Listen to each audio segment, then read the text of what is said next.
Buenos días, yo creo que vamos a empezar el acto de inauguración. Yo lo primero que quiero es daros los buenos días y, por supuesto, la bienvenida a esta 16ª reunión anual de la sección de insuficiencia cardíaca de la Sociedad Española de Cardiología.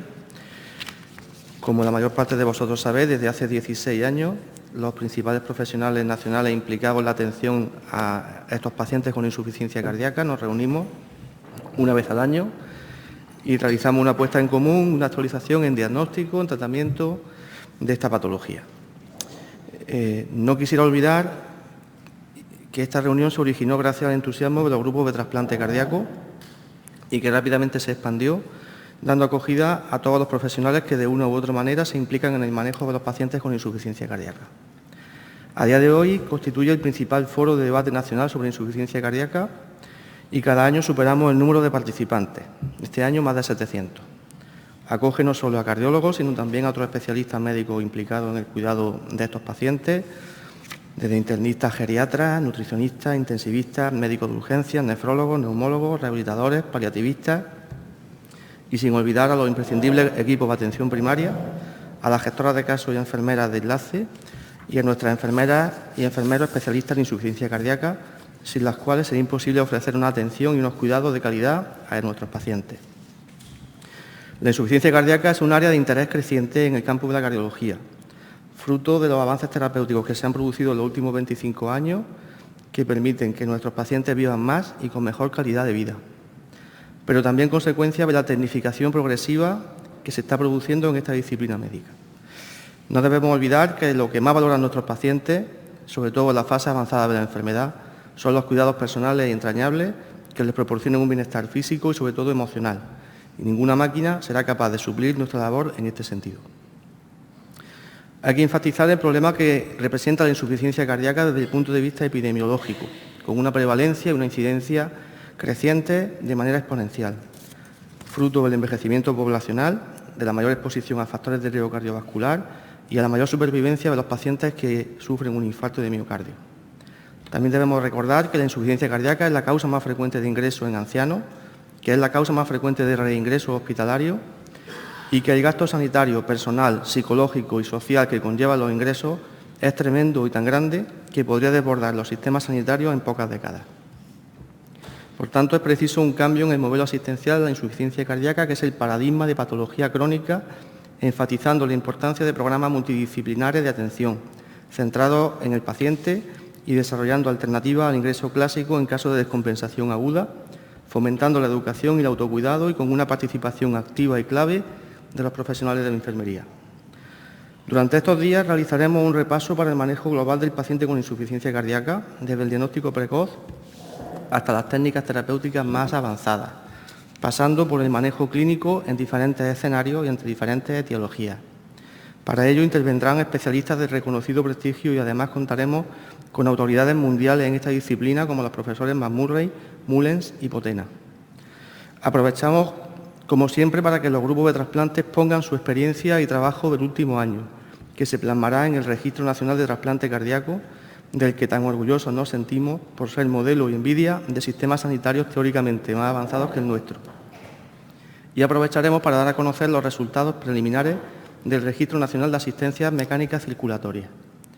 Desde la Junta Directiva hemos intentado dar cabida a todos los implicados y a todos los temas candentes, para que la reunión les permita una actualización práctica que puedan plasmar en el cuidado de los pacientes. También esperamos, por supuesto, que puedan disfrutar de Málaga, una ciudad luminosa y acogedora, ancestral pero moderna, básicamente portuaria y cosmopolita, donde la alegría desborda a cada rincón y que ha sido declarada como una de las mejores ciudades europeas para vivir y cuyos habitantes son especialmente felices. Ojalá seamos capaces de envolverles con esta felicidad durante su estancia. Sean todos bienvenidos a esta 16ª reunión anual de la sección de insuficiencia cardíaca de la Sociedad Española de Cardiología. Paso el turno de palabra al presidente de la Sociedad Española de Cardiología, el doctor Manuel Anguita Sánchez. Bueno, muchas gracias, José Manuel, y buenos días a todos. Bienvenidos a este congreso de la sección de insuficiencia cardíaca de la Sociedad Española de Cardiología. Para mí es un honor, como presidente de la sociedad, pues el participar tanto en el congreso como sobre todo en esta ceremonia inaugural. Es verdad que últimamente, bueno, en razón de mi cargo, pues asisto a muchas de las reuniones y de las inauguraciones de los congresos, de las secciones y de las sociedades filiales, pero sinceramente tengo que decir que donde más a gusto me he sentido ha sido en el Congreso de Insuficiencia Cardíaca, porque esta es mi sección, porque aquí fue donde yo casi empecé. Dentro de las actividades relacionadas con la Sociedad Española de Cardiología, cuando fui secretario de la sección de trasplante cardíaco, que también de la cual fue también presidente el doctor Luis Pulpón. Y como sabéis también pues fui el primer presidente de la sección de insuficiencia cardíaca después de la integración de la sección de trasplante con el grupo de trabajo de insuficiencia cardíaca, y además es la que tengo un montón de amigos, muchos de los cuales estáis aquí. Pero además de por estos motivos personales, yo creo que la sección de insuficiencia cardíaca es un ejemplo, es un modelo para el resto de las secciones de la sociedad, ahora que no hay muchos presidentes de las otras secciones aquí que no me oigan, pero en el fondo es así. Tanto por la cantidad de actividades que realiza la sección dentro del conjunto de actividades, tanto de formación como de investigación de la Sociedad Española de Cardiología, como por supuesto de la importancia de este congreso, que ahora mismo es ya el tercero en volumen y en magnitud y en asistencia de todos los congresos que organiza la cardiología española, la Sociedad Española de Cardiología, después del Congreso de las Enfermedades Cardiovasculares, del Congreso Nacional y del Congreso que organizan conjuntamente las secciones de electrofisiología y arritmias y de estimulación cardíaca. Yo creo que estamos ya cerca de alcanzar y de superar al Congreso de Arritmias, así que el reto, de luego, para estos próximos años es superarlos también a ellos en número de asistentes. Y otro motivo por el que me encanta estar aquí es porque yo creo que la sección de insuficiencia cardíaca representa lo que nosotros entendemos, y de luego entiendo yo desde el Ejecutivo y también personalmente, lo que debe ser la Sociedad Española de Cardiología, que es un ejemplo de integración. Es también un ambiente en donde un grupo de amigos y de gente que se lleva bien pues se reúne para no solamente para actualizar conocimientos, sino también para estrechar los lazos antiguos. Aquí sigue estando el núcleo original de los grupos de trasplante cardíaco, como ha dicho José Manuel, con todos los presidentes que ha habido de la sección de insuficiencia cardíaca, y además eso, manteniendo ese ambiente de amistad y de buenas relaciones, que yo creo que es lo que define a las reuniones de la sección de insuficiencia cardíaca, pues también ha sabido pues integrar, abrirse a toda la gente joven, a todas las jóvenes generaciones de cardiólogos y cardiólogas que ahora trabajan con los clásicos, con nosotros como uno más. Yo creo que eso, dentro de un buen ambiente, eso es lo que hace que se trabaje muchísimo mejor y que las cosas que se hagan no solamente se hagan bien, sino que se hagan a gusto. Y nada más, felicitar, como digo, a la sección, felicitar al comité a la Junta Directiva de la sección, al comité organizador, fundamentalmente a su presidente, a José Manuel García Pinilla, por el programa que han elaborado. Y, como digo, pues es un placer, como siempre, estar aquí. Espero que cuando deje de ser presidente, que ya me quedan pocos meses, pues también me sigáis invitando. Muchas gracias.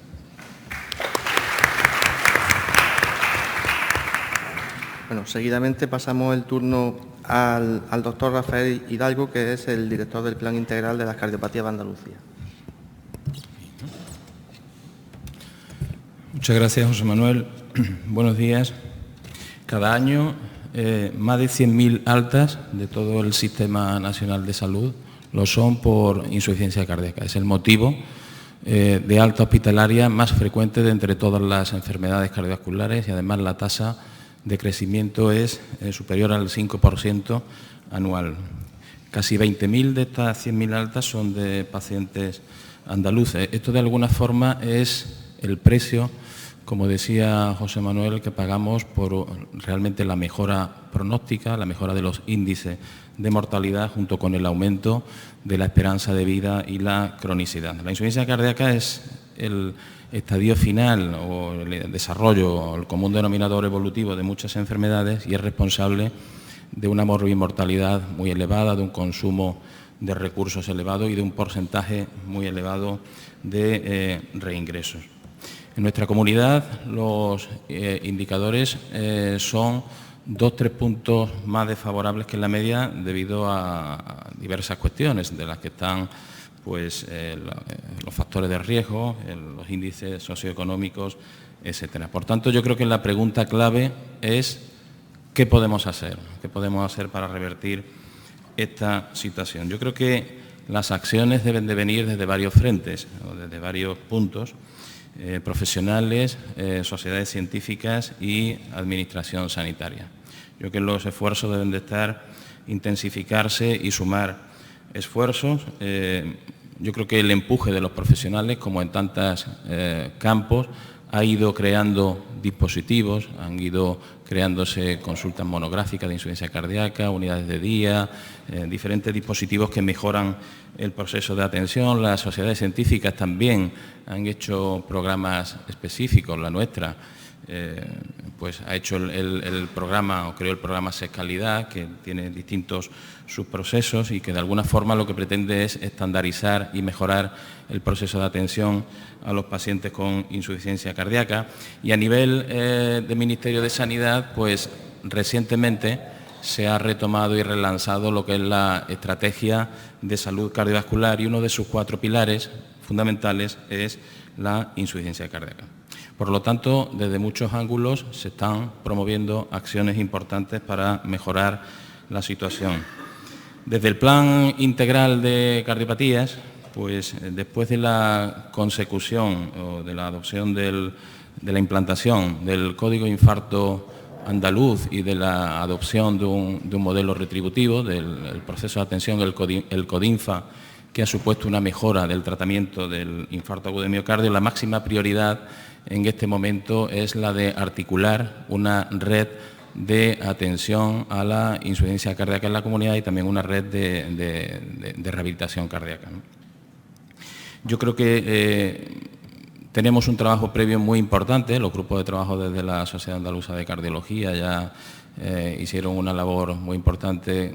Prácticamente esta red está definida y yo creo que esta será, en el campo concreto de la insuficiencia cardíaca, una prioridad junto con la actualización del proceso asistencial integrado, el fomento de lo que son el desarrollo de las unidades de día y una mejor coordinación con primaria, que yo creo que es muy importante. Otra cuestión que creo relevante es que en este momento pues, está muy avanzado lo que es la firma de un acuerdo desde la Consejería de Salud con la Sociedad Española de Cardiología y la Sociedad Andaluza de Cardiología, de forma similar a algo que ha ocurrido en otras comunidades, para adoptar un convenio marco dentro del proceso de SEScalidad que nos permita desplegar, mediante convenios específicos, acciones concretas.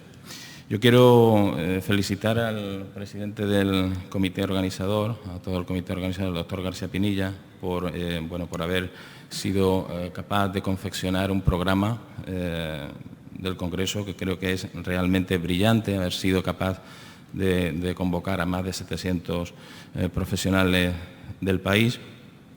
Creo que también la formación es una herramienta para lograr una mejor atención a nuestros pacientes. Y mi visión particular es que en los tiempos que están por venir, junto con los avances terapéuticos, junto con la aparición de mejoras en el tratamiento médico, de dispositivos que protegen más y mejor a nuestros pacientes, desfibriladores, asistencias ventriculares, sensores capaces de detectar en fases preclínicas cuando un paciente se va a descompensar, probablemente el mayor reto va a estar en saber organizarnos mejor.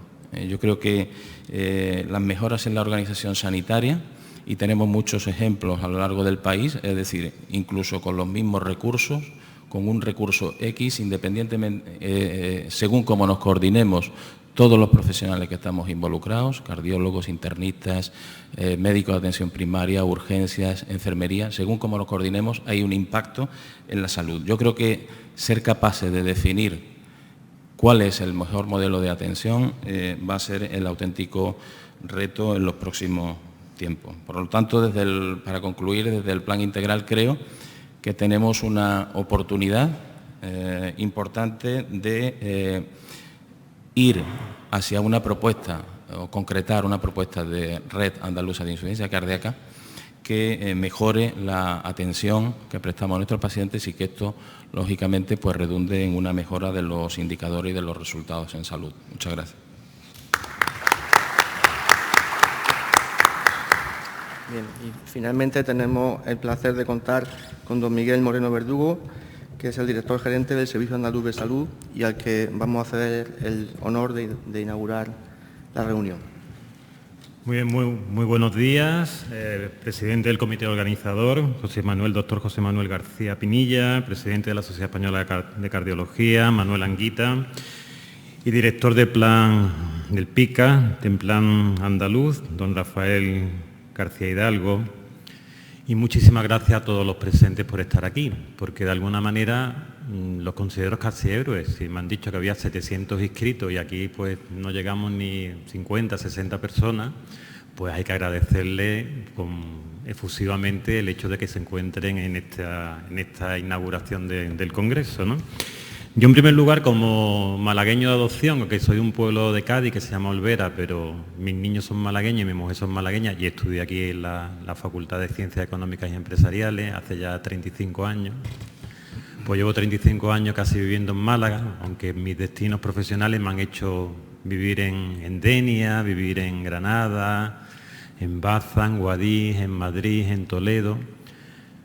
Pues me siento malagueño de adopción y como el alcalde no ha podido venir y esto es unas jornadas nacionales, pues hablar un poquito de Málaga en primer lugar. Málaga es la segunda ciudad española más antigua.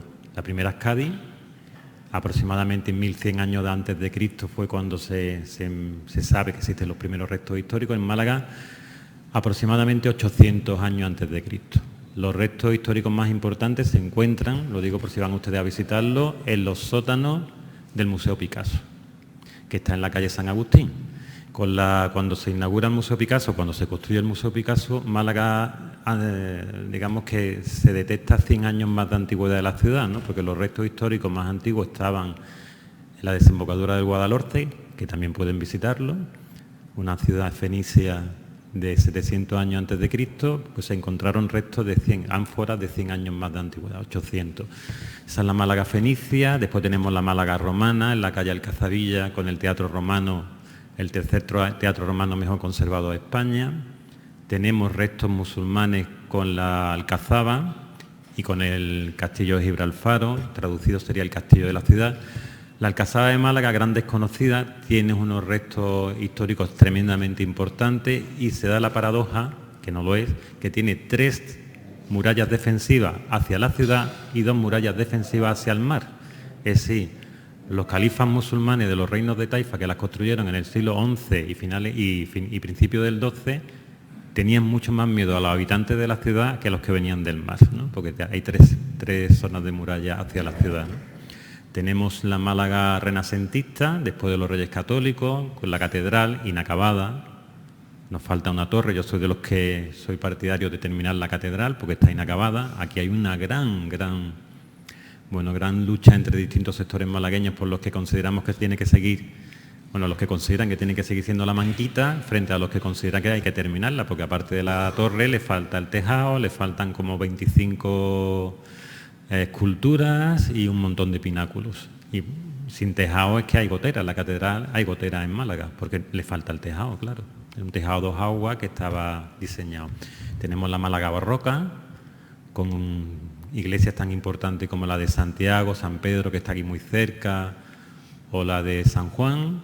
Tenemos la Málaga del siglo XIX, con todo lo que sería la ciudad donde vivió Picasso, en la plaza, parte de la Plaza de Constitución y la plaza que está al final de la calle de la Victoria, etcétera, etcétera. Es una ciudad para vivir, con un clima paradisíaco, lo digo yo que he vivido en Toledo, que ahora estoy viviendo en Sevilla, no tiene nada que ver. Yo llego a Málaga y digo, contra, aquí sí que se está bien, con los calores que hay en Sevilla, o el verano que 3 veranos que yo me he chupado en Toledo, pues aquí se está muchísimo más, porque no pasamos de 30 grados casi nunca. A los 40 que yo voy a sufrir en Sevilla este año, pues eso aquí no llega, salvo algunos días de terrano. Por lo tanto, disfruten ustedes de esas visitas, ¿no? Ya, esto le tocaba decirlo al alcalde, pues lo digo yo, ya que el alcalde no está. Y después ya entro en temas propiamente sanitarios. Yo como gerente del SAS llevo 4 meses, hoy estamos día 13, ¿no? 4 meses y 1 semana y 7 días. Estamos a 14, ¿no? 8 días. Ya no sé ni el día que vivo. ¿Cuál es la situación inicial que yo me encuentro como gerente del SAS? Me encuentro con una comunidad autónoma andaluza que es la que menos gasta en sanidad de toda España, 1.100 euros por habitante año frente a la media que está en el entorno de los 1.450, y hay 3 comunidades autónomas, País Vasco, Navarra y La Rioja, que superan los 1.800, y somos los últimos, además, muy distanciados del siguiente, que es la Comunidad Autónoma de Canarias, y muy distanciados de los que están alrededor nuestra, Murcia, Castilla-La Mancha, a la cual me conozco bien porque fui director general en ella, y Extremadura, y mucho también distanciados de Portugal, que lo tenemos por otro lado. Si nos comparamos con Ceuta y Melilla, Melilla tiene una conexión muy directa con Málaga o Ceuta, que lo tenemos a 14 kilómetros del hospital de Punta Europa de Algeciras o del nuevo hospital de la línea, si prácticamente está al lado, pues las diferencias también son tremendamente notables. Y esa falta de presupuesto continúa en los últimos 10 años. Lo que ha sucedido, las consecuencias de la misma, es que tenemos los médicos peor retribuidos de España, los enfermeros peor retribuidos de España, con una diferencia en médicos de 25% con Murcia, de un 28% con Castilla-La Mancha o cerca de un 31% con Extremadura. Pues si los médicos se están yendo de España a otros países, a Inglaterra, a Escocia, a Irlanda, a Francia, a Italia, los andaluces se van fuera de España y se van a otras comunidades autónomas. Hay muchos médicos andaluces fuera. Si hay falta de médicos en toda España, en Andalucía hace muchísima falta de médicos. Andalucía tiene ahora mismo quirófanos cerrados, y mira que estamos en un plan especial de listas de espera, porque no hemos encontrado 70.000 pacientes más de los que estaban al 31 de diciembre en listas de espera. Si teníamos 160.000 publicados a 31 de diciembre, datos de la Consejería de Salud y del Ministerio, porque se trasladaron al Ministerio así, pero 2 meses después, cuando buscamos en los cajones, aparecieron 70.000 pacientes más, que estaban, pero no se publicaban. Y van a aparecer más. Eso es lo malo, que van a aparecer más porque ya hemos encontrado más. Saldrán a la luz dentro de unas semanas cuando tengamos los datos depurados. Pero van a aparecer, desgraciadamente, miles de pacientes más. Pero bueno, eso ya se explicará cuando toque. Bien, pues ¿qué tenemos que hacer? Tenemos que recuperar médicos, porque nos faltan prácticamente de todas las especialidades, de cardiología también, pero fundamentalmente nos faltan anestesistas, porque tenemos quirófanos cerrados en Río Tinto, tengo quirófanos cerrados en Baza, en Pozo Blanco, en Huercalovera, en Ronda, en Algeciras, en La Línea, hasta en Huelva Capital, en los 2 hospitales de Huelva hay quirófanos cerrados. Me faltan anestesistas aquí en Carlos Haya. Carlos Haya, el segundo hospital más grande de Andalucía, el 4º, el 5º más grande de España. Tengo 41 quirófanos y 62 anestesistas. Me faltan como 25 anestesistas, nada más en Carlos Haya. En Algeciras, que estuve el otro día, 4 digestivos, por ratio deberíamos de tener 12. Bien, la situación es muy mala. Yo no tengo ahora mismo prácticamente oncólogos en Algeciras, una población de 280.000 habitantes. Están yendo de Málaga, de Sevilla y de Cádiz. Y ya si os hablo de pediatras, nos podemos echar a llorar todos. Porque estamos otra vez volviendo, como hace 30 años, a que los niños lo están viendo médicos de familia que nos hacen el favor de ver a los niños porque no tenemos pediatras en la atención primaria. Pero ni en los centros de salud de las capitales de provincia ya. Esa es la situación. Tenemos que volver a hacer varias cosas. En primer lugar, formar a más médicos. Hay 7.200 médicos en España que no pueden trabajar en la sanidad pública porque con el Plan Bolonia y con el modelo que inventamos en el año 95 se necesita pasar por la vía MIR para trabajar en la sanidad pública. Necesitamos muchos médicos en la sanidad pública, pero son médicos generalistas que han terminado la facultad y no tienen la especialidad y no los podemos formar porque el MIR, a través del modelo MIR, no tenemos plaza suficiente. Nosotros hemos propuesto al Ministerio, ahora no tenemos ministro, o tenemos una ministra en funciones, que ya sabemos todo que con un 99% no va a continuar, con lo cual vamos a tener nuevo ministro o ministra. Hay muchos nombres, a ver si tenemos suerte y nos toca uno bueno. Le vamos a proponer un MIR especial en octubre. Nosotros ponemos encima de la mesa en Andalucía un montón de plazas. Si nos hacen caso, queremos formar 800 o 900 personas más, porque hay una bolsa de 7.200. Pero eso va a ir a peor, en España y en Andalucía. En los últimos 5 años han ido de Andalucía 4.000 médicos. En los próximos 2 años se jubilan en Andalucía 1.000 médicos más. Y en los próximos 5, 4.000 médicos más. Y no van a entrar tantos médicos como salen. Con las fórmulas MIR actuales, los médicos salen y entran menos. Si ya tenemos falta de médicos, ¿quién nos va a atender cuando nosotros los que estamos aquí seamos mayores? Cuando nosotros seamos los que nos pongamos malos, cuando nosotros tengamos las insuficiencias cardíacas y las arritmias, etcétera, etcétera. Porque no vamos a tener cardiólogos, no vamos a tener anestesistas, no vamos a tener cirujanos cardiovasculares ni angiólogos. Es que lo vamos a pasar muy mal. Hemos hecho muy mala planificación en los últimos años y si no rectificamos, ya vamos muy tarde, pero si no rectificamos ya lo vamos a pasar muchísimo peor. Y además dentro de 10 años, ya está empezando, pero entre 8 y 10 años viene el baby boom. Sí, yo dentro de 10 años, ahora tengo 55, tendré 65, me jubilaré si Dios quiere, salvo que se cambie la edad de jubilación, que la cambiará. Nosotros en Andalucía para los médicos ya la hemos ampliado hasta los 70 años voluntariamente, pero empezaremos a ponernos más malitos. Y ahora mismo estoy sano, bueno, tengo un soplo. A ver si alguno después me pasa la goma y me lo mira a ver cómo estoy. Pero nos empezaremos a poner mucho más malitos y lo vamos a pasar muy mal, porque en Andalucía ahora mismo hay 1 millón, de los 8,5 millones hay 1.200.000 personas mayores de 65 años. En 10 años se va a multiplicar por 3.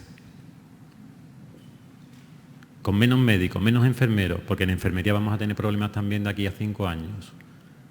Y con 3 veces más de población mayor de 65 años, ustedes me lo explican cómo lo vamos a organizar, porque yo no lo sé. Porque eso es ingobernable. Y es mi problema, porque yo me dedico ahora a la planificación sanitaria. Hace 3 días estaba en mi plaza base, ahora me dedico a la planificación. Y yo no voy a dejar la herencia, el que venga detrás mía, que yo he heredado, lo tengo clarísimo. Por lo tanto, necesitamos más médicos, formar a más médicos y necesitamos también que más médicos de que se han ido fuera de España vuelvan. Pero claro, si fuera de Andalucía y fuera de España se gana mucho más dinero que en Andalucía y en España, pues lo vamos a pasar mal, porque difícilmente van a volver.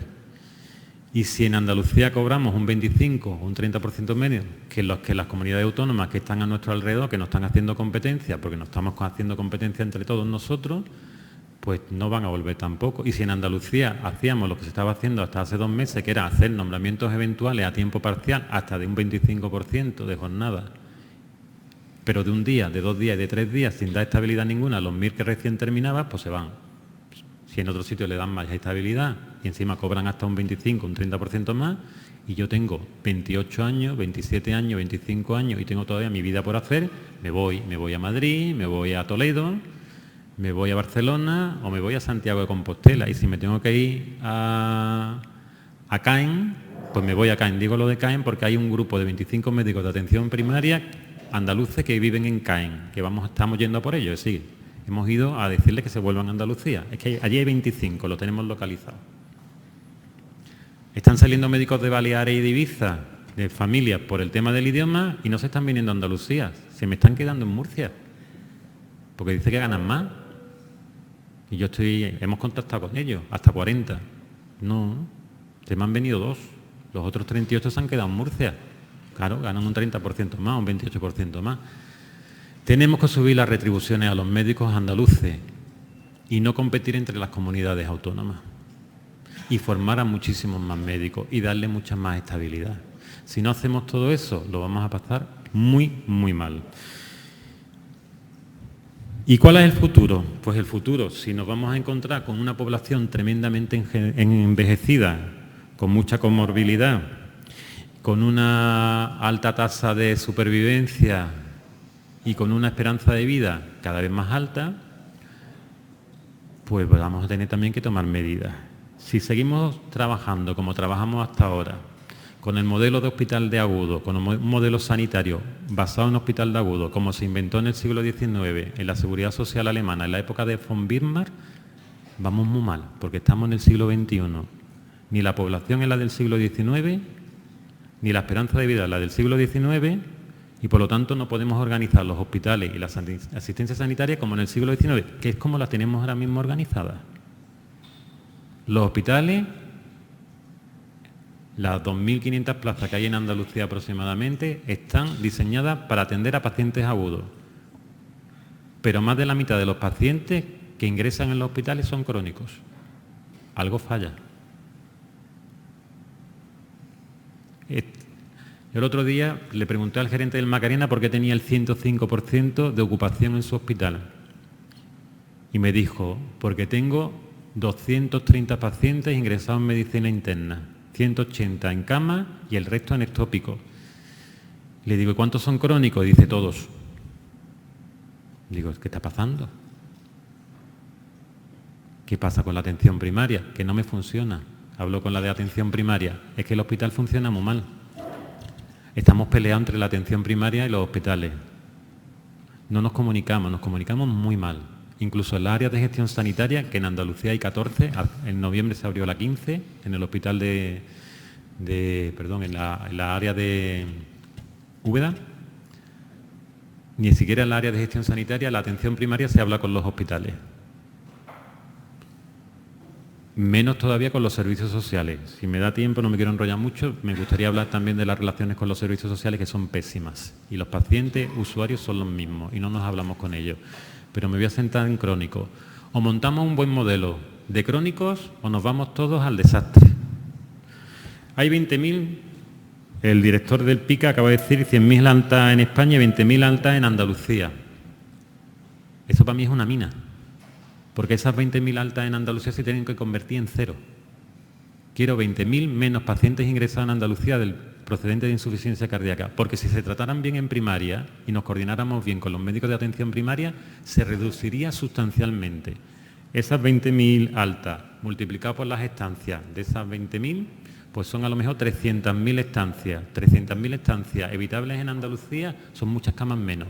Andalucía es la que menos camas tiene de todos los países de la OCDE, en la que menos camas tenemos. No podemos cerrar camas, porque ya en el resto de países de la OCDE están cerrando camas hospitalarias. Nosotros no podemos porque ya las hemos cerrado. Si nos hemos adelantado, más camas no podemos cerrar. En Málaga es la que menos camas. Para hacer una idea, en Europa están en 4,4 camas. En España estamos en 2,8, en Andalucía en 2,1 y en Málaga en 1,7. Si de Europa tiene que bajar de 4,4 hasta 1,7 que tenemos en Málaga. La pregunta es, ¿cómo vivimos en Málaga con 1,7? Población censada. En Málaga hay 1.700.000 habitantes, pero se calcula que más de 400.000 viven en Málaga sin estar censados. En Mijas, por ejemplo, hay censados 80.000 y se calcula que hay 80.000 extranjeros viviendo allí, permanentemente. No censados porque no se van a censar. ¿Cómo lo hacemos? Pues sufriendo, como lo estamos haciendo, sufriendo mucho. Pero esto es una mina, para mí es una mina. 20.000 altas, para mí es una mina. Porque son muchas evitables, si funcionamos bien. Pero ¿cómo lo estamos haciendo mal? ¿Por qué? Porque en Andalucía tenemos, a día de hoy, el 80% de los médicos de primaria por encima de 1.500 cartillas. En Mijas, por ejemplo, en el Centro de Salud de Las Lagunas, la media supera las 2.000 cartillas por médico. En Benalmádena, que trabaja mi cuñado ve todos los días en invierno más de 70 pacientes y en verano más de 100. En consulta demanda, médico de familia. ¿Cómo puede ese señor o profesionales trabajar con programas a prevención con promoción de la salud? ¿Cómo les digo yo que vean crónicos? ¿Cómo les digo yo? A ver, los peores indicadores de España de seguimiento de crónicos están en Andalucía. En EPO, en insuficiencia cardíaca, en hipertensión y en diabetes, donde estamos mejor. Pero en insuficiencia cardíaca, todos vosotros sois profesionales, los indicadores que yo manejo son pésimos, muy malos. Y tengo el director aquí a la izquierda del programa. Y le hemos metido este año en objetivo en contrato programa subir sustancialmente. Me diréis, parte de la información es que está mal en el DIRAYA, y es cierto. Se graba muy mal el DIRAYA. El DIRAYA es la historia clínica electrónica en Andalucía, que el programa no es malo. A mí me gusta más que el de Castilla-La Mancha o más que el de Valencia. Por cierto, voy por los centros de salud y lo primero que me dicen los médicos de primaria es: he visitado ya 20 centros de salud y 340 en Andalucía. ¿Cuándo va usted quitar el DIRAYA? La semana pasada inauguré el Congreso de Informática de España y le dije a los informáticos: estáis trabajando muy mal. Yo es que soy regañón, perdonadme. Digo, porque lo primero que me dicen los médicos es que quite el DIRAYA. Y vosotros sois los que me habéis creado el DIRAYA. Y estáis aquí hablando del futuro, pero es que yo quiero que me arregléis el pasado, que lo habéis hecho mal. Porque si vuestros clientes, que son los médicos de primaria, los enfermeros de primaria, odian el DIRAYA, algo habréis hecho mal. Yo también. Pero no puedo cambiar el DIRAYA. Por lo tanto, necesito muchos más médicos en atención primaria, también cardiólogos, pero muchos médicos. Yo no puedo trabajar con el 80% de mis médicos por encima de 1.500 cartillas, y muchísimo menos en toda la franja costera por encima de las 1.800, y muchísimo menos en zonas de Cádiz, de Málaga, de Huelva y de Almería por encima de las 2.000, porque trabajamos como en los años 80. ¿Os acordáis de los médicos de cupo y zona? Pues estamos en el modelo de cupo y zona, que estaba en los años 80, y eso desapareció en el año 88. Y el Real Decreto de Ley 16/2012 le dio carpetazo hace 7 años. Pero seguimos con el mismo modelo funcional. Y eso lo tenemos que cambiar. Y no solamente tenemos... termino con crónicos. En Andalucía teníamos en la anterior legislatura un programa de crónicos publicado en la página web que incluía 2 documentos. Uno de crónico y otro de pluripatológico. El de crónico 400 folios y el de pluripatológico 300. En total, casi 800 folios. He preguntado por muchos sitios.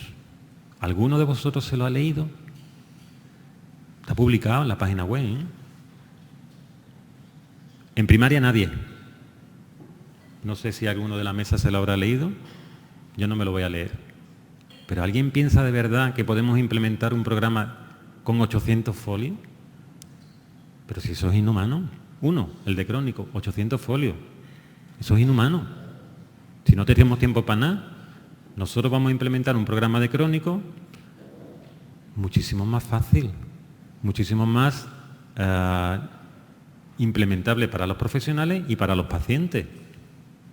A los pacientes no lo podemos llenar de cacharrería, que lo vamos a llenar de cacharrería sin explicárselo muy bien y sin ser una cacharrería fácilmente implantable, que lo entiendan, y a los profesionales que sean fácilmente utilizables.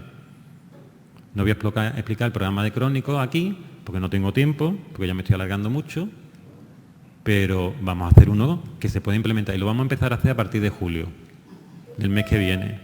Lo voy a explicar a los gerentes el 24, al consejero el 25 y lo vamos a explicar a la sociedad a principios de julio. Y va a ser un programa integral y fácilmente de implementar, con 5 líneas de trabajo, y va a implicar a toda la organización, a los cardiólogos también, pero cambia sustancialmente con lo que tenemos ahora mismo, sustancialmente. Pero ese sí va a ser un éxito, ese sí lo vamos a poner en marcha. Para eso primero tenemos que cambiar la agenda en atención primaria, la estamos cambiando. Yo no le puedo decir a mi cuñado que ve 100 pacientes que encima tiene que ver crónicos, porque se ríe de mí.